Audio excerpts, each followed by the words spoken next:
Let me tell you how one secret, hidden behind the thickest hedges and highest walls of an old estate, exploded open and changed more lives than anyone expected. It starts in a garden so beautiful you'd think nothing bad could ever happen. There roses climbing trellises, hydrangeas big as dinner plates, lawns cut so clean you could eat off them, but at the very back, in the shadow of it all, there was a metal cage and a 5-year-old girl named Sophia, gripping those rusty bars like her little life depended on it. You think you've seen heartbreak?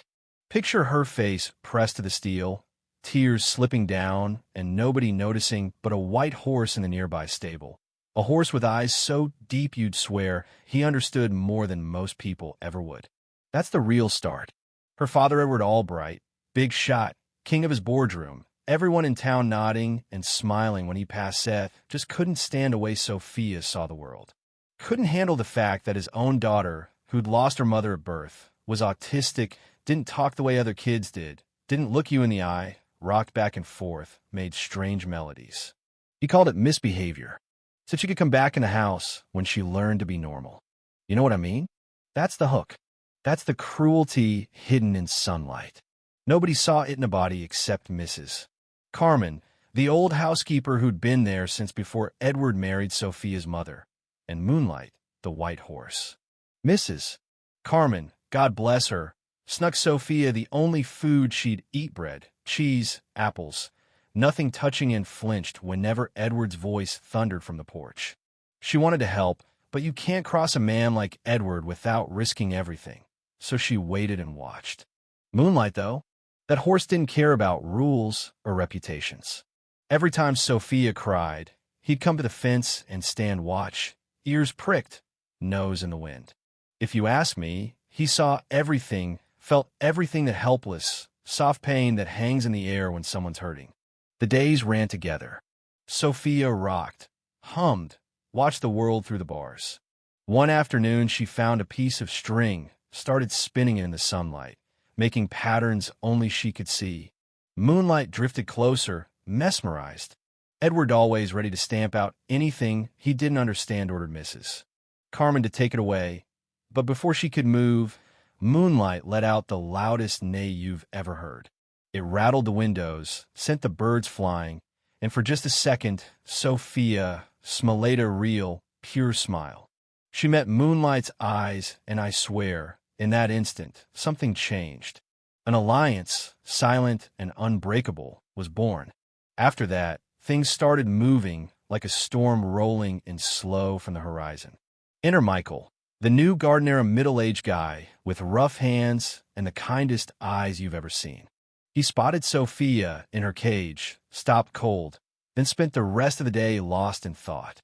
At lunch, he cornered Mrs. Carmen. She's different like my brother Lucas, he said quietly. He's autistic too. For the first time in years, Mrs. Carmen felt hope crack open her chest. Maybe, just maybe, someone else would help her fight.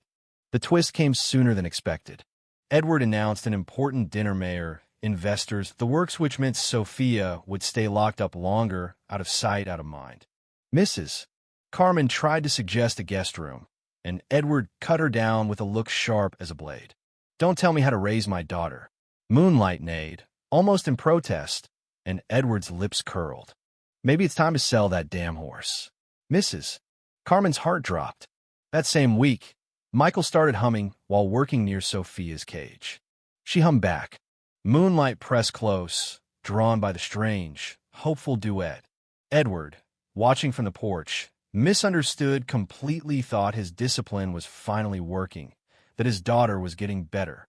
But in truth, it was kindness, not cruelty, that calmed Sophia's storms. Then another twist, a big one. Helen, Edward's sister-in-law, called out of the blue. She was visiting. Helen was Marina's sister to late wife and occupational therapist who'd been cut out after Sophia's diagnosis. She arrived a day early, before Edward could hide anything. That morning, Mrs. Carmen unlocked Sophia's cage, just a crack. Maybe, just maybe, the world would right itself. Helen saw the cage, saw Sophia inside. She went cold with anger. This isn't safety, and toward its abuse. Moonlight stomped and Sophia hummed. For the first time, Michael stepped in. She calls you, just not with words. Mrs. Carmen found her courage. The confrontation was ugly, raw, years of pain flooding out all at once. Helen issued an ultimatum: change, or I go to the authorities. For a minute, Edward looked like a drowning man.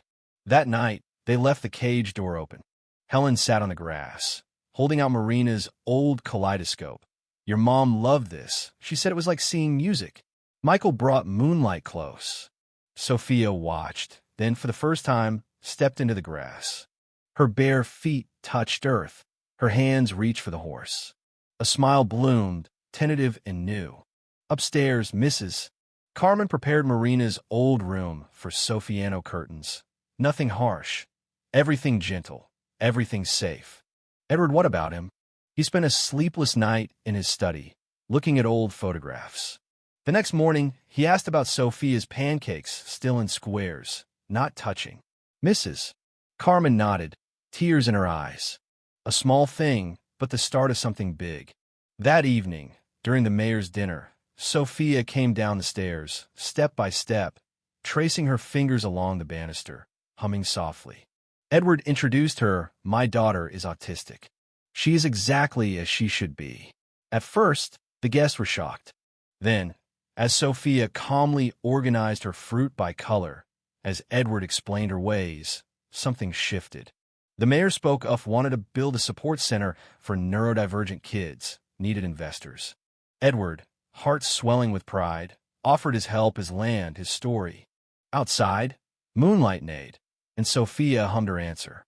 That night, Edward wept for Marina, for wasted years, for the miracle unfolding in front of him. He knew that nothing would ever be the same. Work began the very next week. Helen stayed on, guiding therapy. Michael and Moonlight became the heart of a new program. More families came, some skeptical, some desperate. One rainy day, a woman arrived with a little girl who rocked just like Sophia once had. For the first time, Sophia offered her kaleidoscope to another child. It's her treasure, Mrs. Carmen whispered. Two girls, side by side, joined by color and song. But there was pushback, too. Old society folks muttered, was Edward ruining his reputation, turning the estate into a special needs circus? Clara Jennings, queen of gossip, came by and tried to shame him. He stood tall. My daughter is worth more than any social status. Sophia felt the tension, absorbed it. She buried a piece of her old cage beneath a violet in the garden. She's burying the past, Helen said, crying softly. Months passed. The support center blossomed: sensory gardens, therapy horses, quiet rooms, each detail shaped by Sophia's needs and triumphs. Edward read Marina's old diary, found a note. I dreamed our daughter would teach us all. She was right. 6 months after the opening, Sophia had become a leader. She showed newcomers how to stroke moonlight, how to find rainbows and dewdrops, how to create music from the ordinary. Alice, the first friend she'd ever made, became her shadow, and together they created their own language code of songs and movement. The estate was alive with the laughter and hope of children once hidden away. On the morning of Sophia's 6th birthday, Edward sat beside her on the swing by the stable. Dad, she said with a few words she ever used, then started her melody. He joined in, clumsy but proud. Moonlight lifted his head and watched the sun rise over a garden that used to hide only secrets. Now it blazed with color, acceptance, and second chances. There's a new sign at the gate now. Being different is not a flaw. It's a gift to be celebrated. The world outside? It's still complicated, still full of people who don't get it. But in that little corner of the world, at the Albright estate, difference is a reason to gather, to fight, to grow. So, tell me, what would you have done in Edward's place? Where do you draw the line between love and fear? And when someone's whole life is on the line, what's normal worth anyway? Drop your thoughts below. Let's hear where you stand on justice, on family, on what it really means to be free.